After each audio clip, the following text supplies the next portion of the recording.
everyone, my name is Daniela.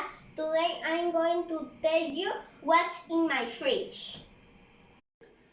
First, in the door, we have mayonnaise, some mustard, some jam. Also, there is a bottle of milk and bottle of soda. In the bottom of the fridge, there are some lemons. There is one carrot, and there is one lettuce.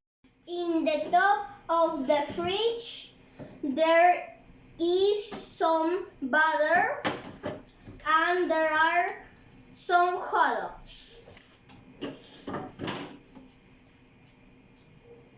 As you can see, there is a lot of food in my fridge. Bye!